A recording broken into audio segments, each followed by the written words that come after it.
हमारी क्लास है second year के लिए ईएस की क्लास, पहली क्लास है और इसका नाम है बुनियादी कौशल। ठीक है, कैरियर बेसिक कैरियर स्किल। ठीक है, तो आज हम इसके एमसीक्यूज करेंगे। तो चलो देखते हैं अपने एमसीक्यूज।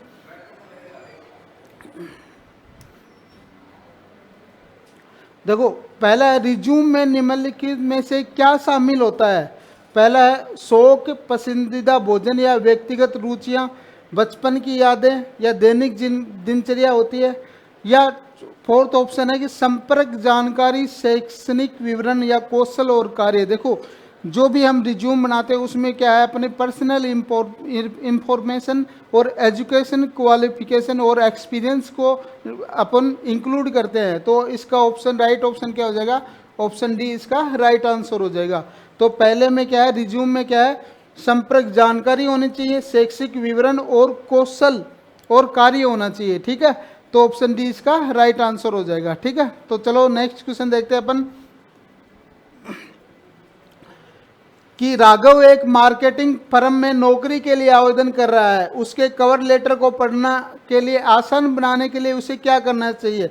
विस्तृत विवरण होना चाहिए, टेक्स्ट को छोटे पैराग्राफ में विभाजित होना चाहिए, फ़ॉन्ट का आकार बढ़ाना चाहिए या उपरोक्त सभी। ठीक है, इसका आंसर बताओ।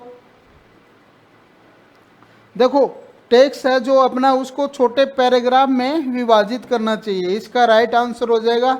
ठीक है, नौकरी के लिए आवेदन करने के लिए एक प्रभावशाली रिज्यूम बनाने के बाद अगला कदम क्या होता है। जब हम रिज्यूम बना लेते हैं तो अगला कदम क्या होता है, नियोक्ता को रिज्यूम भेजना, एक प्रभावशाली कवर लेटर लिखना, साक्षात्कार की तैयारी करना या नौकरी के लिए आवेदन करना। ठीक है, तो इसका ऑप्शन है एक प्रभावशाली कवर लेटर लिखना। ठीक है, जब हम रिज्यूम बनाते हैं तो कवर लेटर लिखकर भेजते हैं। फिर इसको प्रणव अपने रिज्यूम पर काम कर रहा है। अपने रिज्यूम की समीक्षा करते समय प्रणव को क्या ध्यान में रखना चाहिए। वर्तनी और व्याकरण की गलतियों को जांच करे या सुनिश्चित करे कि दी गई जानकारी सही है। नौकरी से मेल खाने वाले कौशल और योग्यताओं को हाईलाइट करे या उपरोक्त सभी। इसमें उपरोक्त सभी इसका राइट आंसर है। ठीक है, दूसरा क्वेश्चन देखते हैं। पूजा एक ऑटोमोबाइल कंपनी में मोटर मैकेनिक पद के लिए आवेदन कर रही है। उसे अपने कवर लेटर में क्या शामिल करना चाहिए। वेतन अपेक्षाएं, शिक्षा विवरण, कारण कि वह भूमिका के लिए क्यों उपयुक्त है। तो यही उसे कवर लेटर में शामिल करना चाहिए, इंक्लूड करना चाहिए। मतलब उसे कारण बताना चाहिए कि वह इस भूमिका या इस जॉब के लिए क्यों उपयुक्त है। ठीक है, तो ऑप्शन सी इसका राइट आंसर हो जाएगा।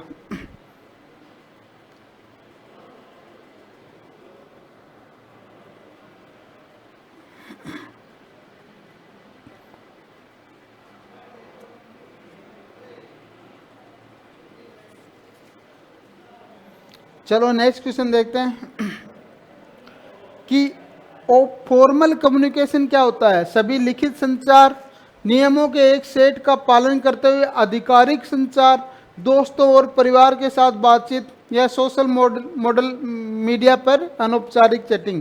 तो फॉर्मल होता है जो अपने ऑफिशियल जो कम्युनिकेशन होता है ना, वो फॉर्मल होता है। ठीक है, तो बी ऑप्शन इसका राइट आंसर हो जाएगा। नौकरी के साक्षात्कार में निम्नलिखित में से कौन सा औपचारिक परिचय है। ठीक है, कोई नौकरी का इंटरव्यू दे रहा है तो वो अपना इंट्रोडक्शन कैसे कराएगा।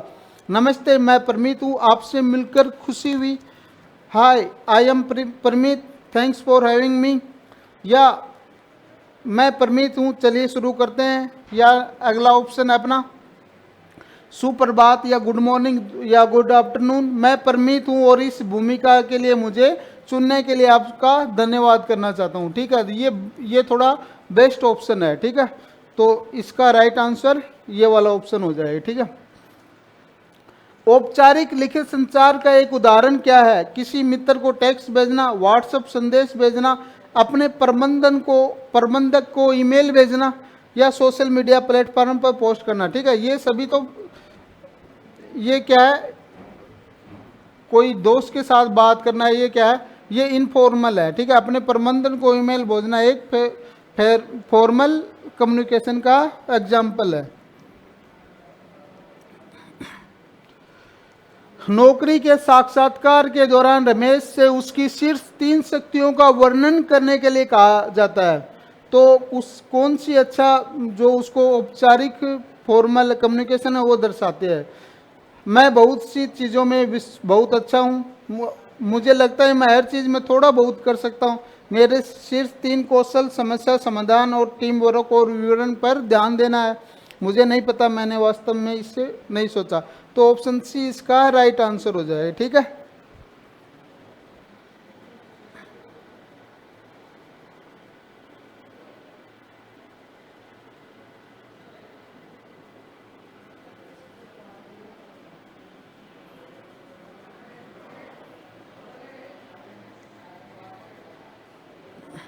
चलो नेक्स्ट क्वेश्चन देखते हैं अपन।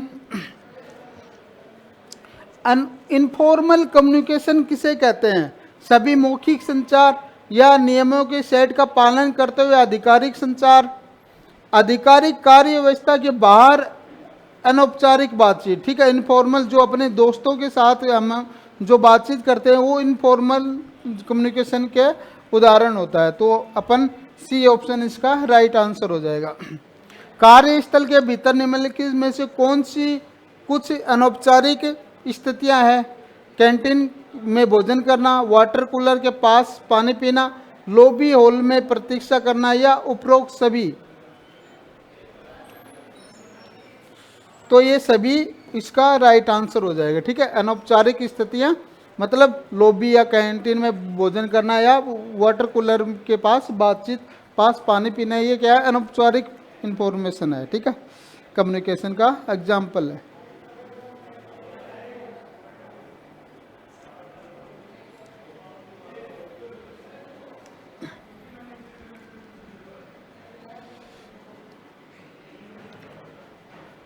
आपने एक कंपनी में एक नई नौकरी शुरू की है। लंच ब्रेक के दौरान आप कुछ सहकर्मियों को बातचीत करते हुए देखते हैं।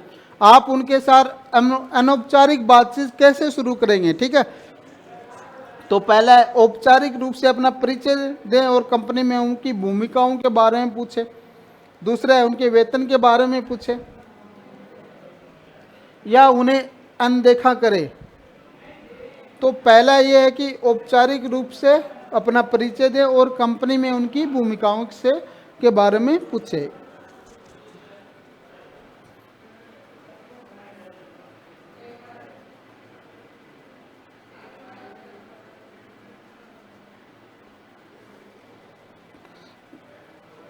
सॉरी भाई, एक ऑप्शन और है इसमें, देखो कि ask about the TV show sports they like to watch, books they like to read and their weekend plan, ठीक है।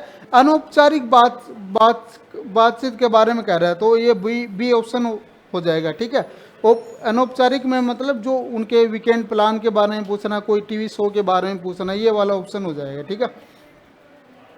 आप काम पर हैं और एक सहकर्मी आपसे किसी कार्य में सहायता मांगता है, आप अनौपचारिक रूप से कैसे जवाब देंगे? मैं मदद कर सकता हूँ लेकिन गंभीरता से आपको इतना भी नहीं पता, ये वाला ऑप्शन तो नहीं हो सकता। मैं अभी बहुत बिजी हूँ, किसी और से पूछो, जरूर मैं मदद कर सकता हूँ, आपको क्या चाहिए, ठीक है। तो ये सी वाला ऑप्शन हो सकता है, ठीक है। किसी की हेल्प करते हैं तो जरूर हाँ मैं कर सकता हूँ और ये आपको क्या चाहिए, ठीक है। कार्यस्थल शिष्टाचार क्या होता है? काम के बाहर रोजमर्रा के जो शिष्टाचार होते हैं वो कार्यस्थल पर सम्मान और वैश्यता के आधार पर उचित व्यवहार होता है। सहकर्मियों के साथ अनौपचारिक व्यवहार या इनमें से कोई नहीं? कार्यस्थल पर सम्मान और व्यावसायिकता के आधार पर उचित व्यवहार अपना कार्यस्थल शिष्टाचार कहलाता है, ठीक है। निम्नलिखित में से कौन सा कार्यस्थल व्यवहार उचित माना जाता है? नियमित रूप से काम पे देर से आना, मीटिंग के दौरान दूसरों को बीच में रोकना, फोन पर जोर से बात करना, या कार्यस्थल को साफ रखना, ठीक है। उचित व्यवहार ये वाला है डी, ठीक है। डी ऑप्शन इसका राइट आंसर हो जाएगा।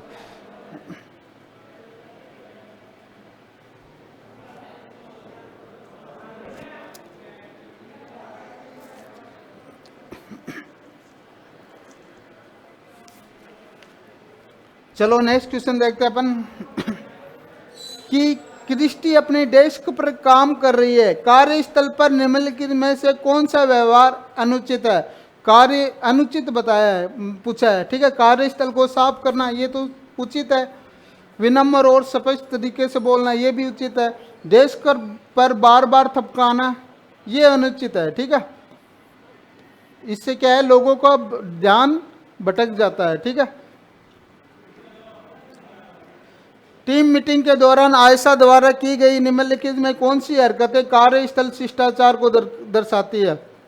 लगातार अपना फोन पर चेक करना और मैसेज देना, अपने सहकर्मियों से गैर काम की चीज़ों के बारे में बात करना, नहीं ये तो कोई शिष्टाचार नहीं होता अपने विचार साझा करने के लिए वक्ता बीच में रोकना नहीं, अपना फोन साइलेंट मोड पर रखना और चर्चा में सक्रिय रूप से एक्टिव रूप से प्रेजेंट होना, ठीक है, भाग लेना, इंक्लूड होना, ठीक है। लंच ब्रेक के दौरान अर्जुन अपने सहकर्मियों को दूसरे सहकर्मियों के बारे में गपशप करते हुए सुनता है। अर्जुन को क्या करना चाहिए, अपने सहकर्मियों को बताए कि गपशप करना कार्यस्थल पर अनुचित व्यवहार है, बातचीत में शामिल हो और सहकर्मी के बारे में अपनी राय साझा करें, दूसरे सहकर्मियों को गपशप के बारे में बताएं, गपशप सुने, ठीक है। अपने कार्यस्थल को बताएं कि गपशप करना कार्यस्थल पर अनुचित व्यवहार है, ये वाला ऑप्शन इसका राइट आंसर हो जाएगा। निम्नलिखित में से कौन सा कथन अच्छी टीम वर्क को दर्शाता है। सभी विचारों को अपने तक रखना, टीम के साथियों के प्रयासों की आलोचना करना, एक सामान्य लक्ष्य की ओर मिलकर काम करना, दूसरों के विचारों को इग्नोर करना।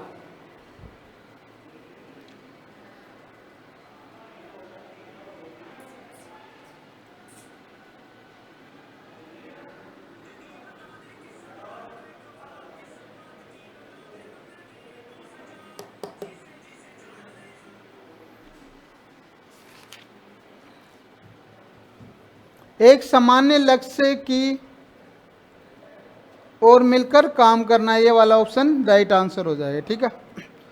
टीम वर्क के लिए निम्नलिखित में से किसकी जरूरत नहीं है। सवच संचार की कार्य का विभाजन, संघर्ष और तर्क विश्वास।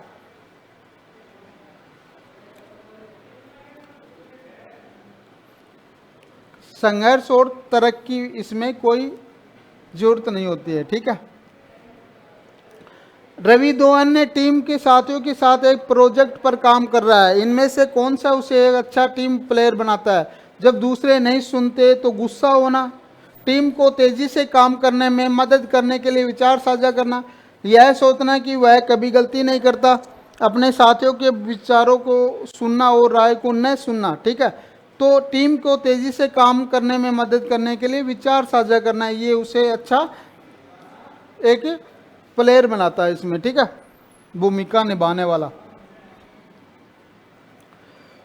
समूह परियोजना के दौरान आपका कोई साथी आप अपना दिया गया कार्य पूरा करने में संघर्ष कर रहा है, आपको क्या करना चाहिए, उसके संघर्ष को अनदेखा करें, उनके कार्य को पूरा करने में उनकी मदद करने और उनका समर्थन करने की कोशिश करें। तो ये बी ऑप्शन इसका राइट आंसर हो जाएगा, ठीक है। तो आज के लिए बस इतना ही, मिलते हैं नेक्स्ट क्लास में। आशा करता हूँ हमारी ये क्लास आपको पसंद आई होगी। अगर हमारी क्लास पसंद आई है तो हमारे YouTube चैनल को आप सब्सक्राइब और लाइक कर देना। मिलते हैं नेक्स्ट क्लास में, तब तक के लिए थैंक यू सो मच, धन्यवाद। आपका दिन शुभ हो।